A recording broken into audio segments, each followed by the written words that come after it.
New at 6, an update to our investigation called Stranded. WDSU Investigates exposed that there were no buses 2,000 times for Jefferson Parish schools last year, and kids weren't making it to class. And right now, Travers, the countdown is on to the start of school, as the first day for some students is less than a month away.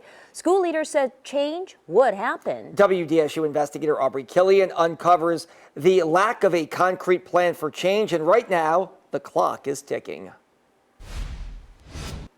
Pack, and I start heading out the door. With her backpack already packed, 9-year-old Sasha Siddiqui is ready to get back to school in Jefferson Parish.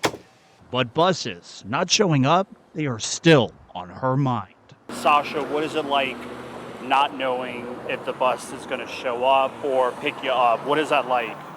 It's kind of like I'm kind of afraid because I don't know if I'm going home. I don't know if I'm getting to school or I'm going home because my mom doesn't have a car to take me there. This year, after WDSU Investigates got a tip from a teacher about buses not showing up and kids not making it to class, It can happen pretty often. we filed a public records request.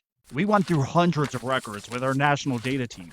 WDSU Investigates exposed the amount of no bus dispatches. Just in March of this year, JP Schools reported 728 instances of no bus reports on the West Bank, more than 1,000 on the East Bank, adding up to nearly 2,000 times. I would say it does make me feel a little anxious. Sasha's mom, She Siddiqui, says it's tough, especially with no car. The system is failing kids. It is a failure of the system, of course. And she says alerts about buses not showing are inconsistent. I would really love it if we had public transportation to a public school in the United States of America. You know, I'm a taxpayer. Last school year, JP Schools said about 90% of their kids ride the bus. That's almost 40,000 students. We want to do better. We will do better. Back in May, Patrick Jenkins, the chief operations for Jefferson Parish Schools, had that to say. But unfortunately, there are days where buses are not available for students to get to school. Jenkins said improvement would happen. So to ensure that's happening, we requested a follow-up interview. JP Schools said no one was available for an interview for this story. So we showed up at a school board meeting this month to get answers. Y'all have a benchmark on the number of no bus instances, a percentage that y'all are aiming for? Not at this time. We're still working through to ensure that staffing and routes and all those things are taken care of. While Jenkins says they're finalizing routes. Message to parents that are concerned with school right around the corner. Just be patient. And Jenkins says JP Schools has a new transportation complex, which he says will help with maintenance and dispatching buses. The estimate on the number of drivers y'all have to date? To date, I don't have that number. Not pretty at all. School board member Michael Pedalino responding to what we uncovered. Does JP Schools have enough drivers to get kids to school? Do we have enough drivers right now? We're at capacity right now.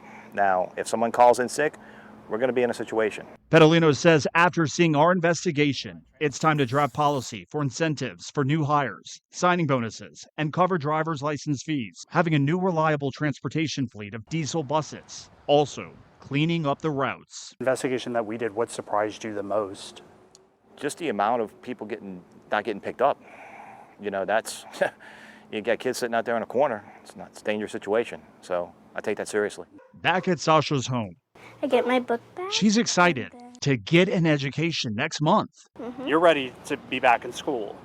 Yeah. Why so? Because when I'm in school, I have something to do. She just hopes she has a way to get there and isn't left stranded. For school, I just feel better. And JP Schools, they will host an event where they are recruiting drivers. That event is Saturday, July 11th at the East Jefferson High School gym, scheduled for 9 to 2 p.m.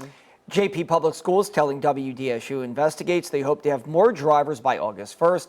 To see the data that we uncovered with our national data team for this investigation and how it impacts your kids no matter where they live, we have a detailed breakdown on our free website, WDSU.com.